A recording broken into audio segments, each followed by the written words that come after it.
गायत्री क्या है, चंदासा या देवी? आइए वैदिक जांच करें। कई दशकों तक गायत्री नाम से एक स्त्री रूप वे सृजन और पूजा कर रहे हैं। यह ऐसी स्थिति है जहां हम चुपचाप बैठकर यह नहीं कह सकते कि बहुदेववादी हिंदू हैं, क्योंकि इससे प्रार्थना के सच्चे ईश्वर की उपेक्षा होती है। उन्होंने दरबार में महिला देवता का एक बिल्कुल अलग रूप क्यों बनाया और प्रचारित किया, जबकि आमंत्रण का मुख्य देवता पुरुष था? कोई तो मजबूत कारण होगा। ईश्वर कौन है? उनका मत है कि यदि उस वैदिक पुरुष ईश्वर की पूजा और प्रचार किया जाएगा तो इससे किसी भी समुदाय को हानि होगी। उन्हें किस तरह की परेशानियों का सामना करना पड़ता है, इसलिए वे डर गए और इतने गंभीर पाप का फल भोगकर उन सब ने बहुत बड़ा पाप किया। आइए आज इसका संपूर्ण विश्लेषण करते हैं। हमारे पास षोडश वेद विद्याएं हैं। इन वैदिक शिक्षाओं में 5 वेद, 5 उपवेद तथा 6 वेदांत सम्मिलित हैं। षोडश वेद विद्या कहलाते हैं 5 वेद: 1 ऋग्वेद, 2 यजुर्वेद, 3 सामवेद, 4 अथर्वणवेद, 5 प्रणववेद, उपवेद, 1 आयुर्वेद, 2 धनुर्लग्न, 3 गंधर्व वेद, 4 अर्थशास्त्र, 5 स्थललित्य वेद, वेदांत 6, 1 सजा, 2 कल्पना, 3 व्याकरण, 4 निरुक्तम, 5 भाग्य और 6 ज्योतिष। ये सभी मिलकर वेदांत कहलाते हैं। इसके अलावा कुछ लोग इसमें 4 वेद, 4 चट्टानी वेदांत और उपांग भी जोड़ते हैं और इसे अष्टादश वेद विद्या कहते हैं। 4 उपांग कौन से हैं?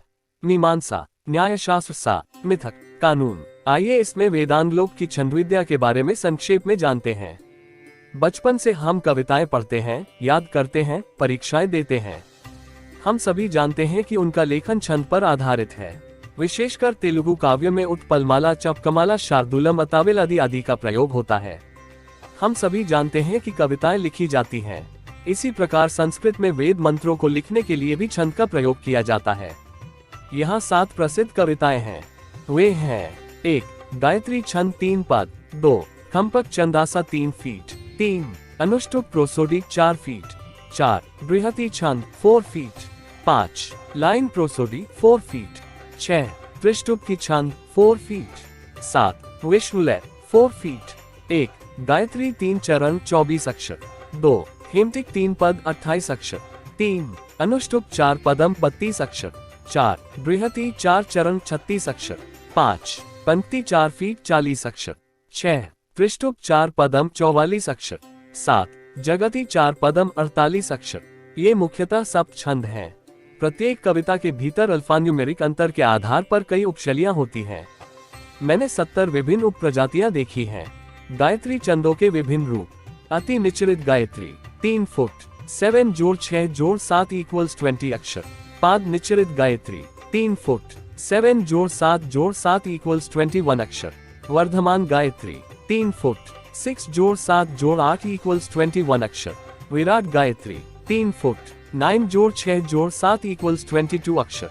यवमध्य विराट गायत्री 3 फुट, 7 जोड़ 8 जोड़ 7 = 22 अक्षर। निचलित गायत्री 3 फुट, 8 जोड़ 8 जोड़ 7 = 23 अक्षर। यवमध्य गायत्री 3 फुट, 7 जोड़ 1 0 जोड़ 7 = 24 अक्षर। गरम गर्भा गायत्री 3 फुट, 6 जोड़ 7 जोड़ 1 2 = 24 अक्षर। भूरिक गायत्री 3 फुट, 8 जोड़ 1 0 जोड़ 7 = 25 अक्षर। भूरिक पादपक्ति गायत्री 5 जोड़ 5 जोड़ 5 जोड़ 5 जोड़ 6 = 26 अक्षर। उपरोक्त प्रकार के छंदों का उपयोग करके वैदिक मंत्रों को कंठस्थ किया जाता था। अब असल मुद्दे पर आते हैं। वेदों में देवी देवताओं की कई कहावतें और मंत्र हैं।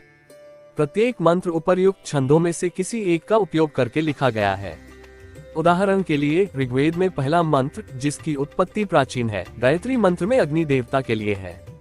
अब गायत्री को चांदसु नाम से पुकारा जाए तो कैसा रहेगा? अनेक देवी देवताओं के मंत्र और वर्णन इसी गायत्री जप से हैं। और क्या उन सभी देवताओं के नाम छोड़कर भी सभी देवताओं को गायत्री कहा जा सकता है? वेदों में प्रत्येक मंत्र के लिए दृष्टा ऋषि, चिंदासु और देवता का नाम भी बताया गया है और उसके बाद मंत्र लिखा गया है।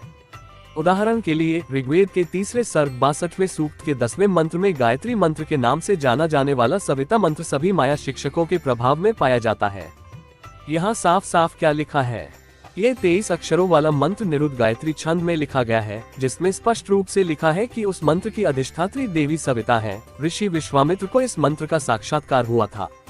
यहाँ आपको ये ध्यान देने की आवश्यकता है कि वेद केवल यही कहते हैं कि गायत्री छंद है।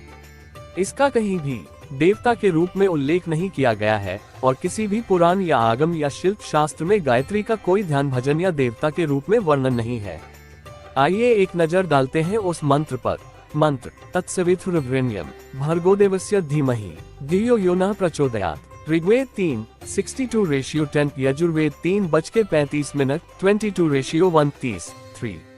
सामवेद 1462वां साम। इसकी व्याख्या सायणाचार्य ने इस प्रकार की है।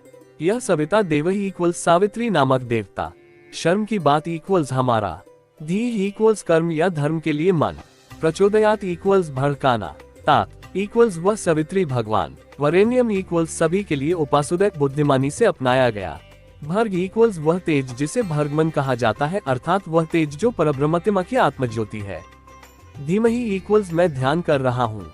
अर्थ ईश्वर मन को कर्मों या सद्गुणों के लिए प्रेरित करे। मैं उस सवित्री भगवान के तेज अर्थात सर्वव्यापक और जगत के रचयिता परम प्रभु जो सबके उपासक ज्ञान के रूप में प्राप्त है अर्थात स्वयं प्रकाशमान स्वरूप के तेज का ध्यान कर रहा हूँ। सायणाचार्य का भाष्य भी यह नहीं कहता कि गायत्री कोई देवी है। उन्होंने कहा कि सावित्री भगवान है। अन्यथा विश्लेषण करते समय वैदिक विद्वान आचार्य चंद्रप्ति के अनुसार गायत्री दो शब्दों गणामु त्राणमु से मिलकर बना है। इसका मतलब यह है कि उस मंत्र का जाप करने वाला उनकी रक्षा करेगा। चोट लगने के बाद इति गायत्री, वाग्वे गायत्री, वक्कु का अर्थ है गायत्री, अच्छा शब्द है गायत्री। गायत्री वक्कु का अर्थ है वाणी, वकु नकु पति वाचस्पति, वाचस्पतियो विश्वकर्मण मुथे। वेद कहते हैं इस मंत्र का दर्शन महर्षि विश्वामित्र महर्षि ने किया था। उन्होंने इस मंत्र के बारे में कहा, गायत्री छंद में रचित इस मंत्र के लिए भगवान सविता है। ऋषि ने कहा कि विश्वामित्र सविता मंत्र सवित्र बन जाता है। व्याख्यानस आगम में कहा गया है कि त्वष्टा विश्वकर्मा सावित्री के पति हैं। तैत्तिरीय ब्राह्मण 1 मई 12:5 कहा जाता है कि गायत्री छंदसा प्रजापति के रथ के अगले पहियों में से एक था।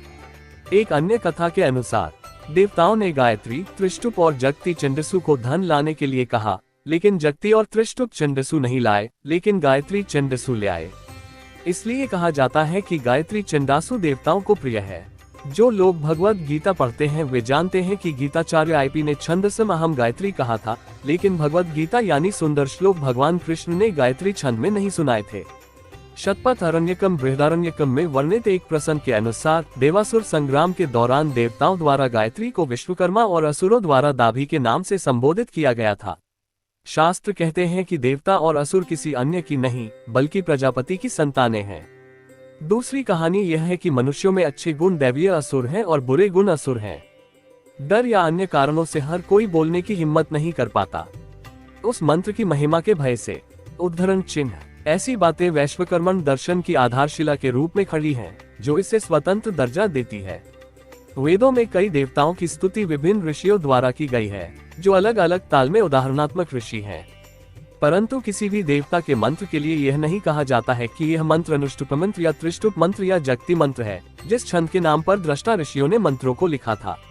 ऋग्वेद में अग्नि, जो कि लोगों की शाश्वत आवश्यकता है, से संबंधित पहला मंत्र गायत्री छंद में भी है, लेकिन यह नहीं बताया गया है कि उस मंत्र को गायत्री मंत्र क्यों कहा जाता है। सविता मंत्र को विश्वामित्र, जो कि एक जादूगर और जनक है, कहा जाता है। क्या विश्वामित्र के विरुद्ध इस मंत्र की छंद गायत्री के नाम से तथा ऋषि वाक्य के विरुद्ध पुकारना उचित है? हमारे पास कौन सी शक्ति है? ऐसा नहीं है। यदि आप सोचते हैं कि इसका जप किया जाता है तो इसे गायत्री नाम से पहचाना जाता है। क्या विष्णु की बातें, जिन्होंने दशावतारों को बड़ी कठिनाई से पाला, उनकी रक्षा करेगी? पापों को दूर करने की शक्ति रखने वाले रुद्र सूक्त सुरक्षा नहीं देते। वेदों में ब्रह्मा सूक्त नहीं मिलते। सविता के मंत्र को सवित्र कहा जाता है, लेकिन इसे गायत्री कैसे कहा जाता है, इसे बड़ा चढ़ाकर बताया गया है। यदि आप सोचते हैं कि ये वैदिक विद्वान बिना समझे विश्वकर्मा सूक्त ऋग्वेद के 82वें श्लोक के 10वें मंडल में 7वें मंत्र का जाप कर रहे हैं, न तम विधाता, क्या ये सुरक्षा नहीं देता? वेदों के रहस्यों, वैश्वकर्मण साहित्य, जमीनी ज्ञान पर वैज्ञानिक और तार्किक ढंग से शोध कर सामने लाना चाहिए। गायत्री जप के अनेक मंत्र हैं। ये सिर्फ एक शब्द है जो आपके लिए इसे समझना आसान बनाता है। सावित्र पुरुष है, जैसा कि विश्वामित्र ने कहा था, जो दृष्टा ऋषि है। गायत्री, जिस देवी की आप पूजा करते हैं, वह एक स्त्री रूप है। अब आप खुद तय करें कि कौन सा फैसला सही है। और यदि आप वास्तविक सत्य को जानना चाहते हैं तो सविता का मंत्र सवित्र है, जिसका अर्थ है त्वष्टा ब्रह्म त्वष्टा विश्वकर्मा। इस विषय में मूल वैदिक प्रमाण देखें। देवस्त्वष्टा सविता विश्वरूपः पुपुष्य प्रजा पुरुदा जाजान इमाच विश्वभुवनन्यास्य महद देवानाम सुरत्वमेकम। ऋग्वेद -3/55-19।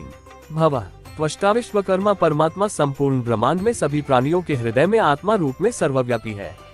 वे ही सविता रूप से समस्त बुद्धों को प्रेरणा देने वाले हैं।